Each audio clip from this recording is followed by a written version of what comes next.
So plantation shutters are one of the most popular window fashions in the industry today. They are a very timeless look. So what you have here are shutters by Norman. If you take a look down here, you've got your very simple, ornate, this is kind of your traditional plantation shutter where you have a nice, kind of a nice frame or a nice framing on it, as well as a tilt bar. Kind of really traditional, and sometimes that look is what you're looking for. If you're looking for something a little bit more modern, we're seeing a lot of grays being introduced into the homes today. So this is your mission style frame here, so a very clean frame. So as you can see here, this shutter doesn't have any hinges on it whatsoever, versus your traditional shutter that you'll see hinges on the outside. So one of the really awesome things that Norman does, and no other shutter manufacturer does this, is the ultra invisible hinge. What this does is it eliminates the need to see your hinges from the outside, so it gives you a clean, ultra modern look. Let me tell you a little bit more about this shutter. It comes in composite and it comes in wood, and I'm going to show you some of the features that this shutter has. One, this is a simple pull on it. That's an option. You can pull the shutter open and closed, but you can also do without that option. We have what we call an invisible tilt. Most shutters that don't have a tilt bar in the front have a linkage bar in the back. This shutter doesn't. No linkage bar. They call this the invisible tilt, and you can use your fingers to easily open and close it.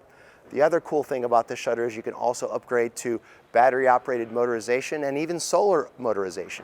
So all you have to do then is come over to the wall switch or wall control here, push the button, and it motorizes your shutter. So this is great for high windows, it's great for your bedroom windows, and it just automates everything, which makes it really cool.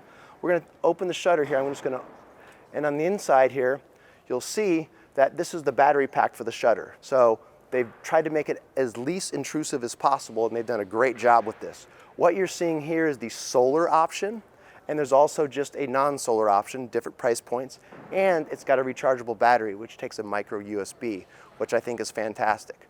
So that's the motorized system. The other thing that they do is a very clean magnetic system. So the magnet catches are actually built into the shutter, so you don't have those big intrusive magnets on there, and when you close it, it just closes really nice and very clean. So a great product from Norman, available in wood and composite. Let's take a closer look at the control here. So this control is quite unique. It's magnetic, it goes to your wall, so it's also a wall switch, which I think is really awesome. You pull this off, and right now the shutter is open. If I hit the home button, it actually shuts the shutter completely. If I hit the mountain or the scene button, it creates a scene like opening the shutters or being able to have a mountain view, which I thought was really neat. It is a 5-channel remote. You can program these channels to do anything. So channel 1 could actually be all the shutters in a room. Channel 2 could be your east-facing shutters. Channel 3 could be the west-facing shutters, or you can control them individually. It's your choice. Now, one of the really cool features is this has a dial on it. So you can dial in exactly where you want the shutter to be. So I can turn this dial, and it takes a second, but it then dials your shutter in to exactly like, not quite there. I'm going to dial it a little bit more. That's what I'm looking for right there. So a really cool, neat innovation from Norman, very clean look, and this is a great option for any shutter that you have out there made by Norman.